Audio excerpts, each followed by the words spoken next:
ആദ്യ സമാഗമമായി യാമിനി വ്രീളാവതിയായി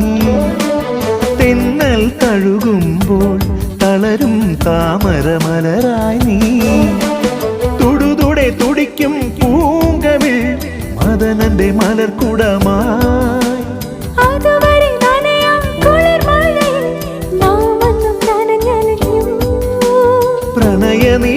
പ്രണയനിലാക്കിളിവാതിൽ പാതി തുറന്നതാരാണ് കോടമഞ്ഞിൻ താഴ്വരയിൽ കടമ്പ് പൂക്കുമ്പോൾ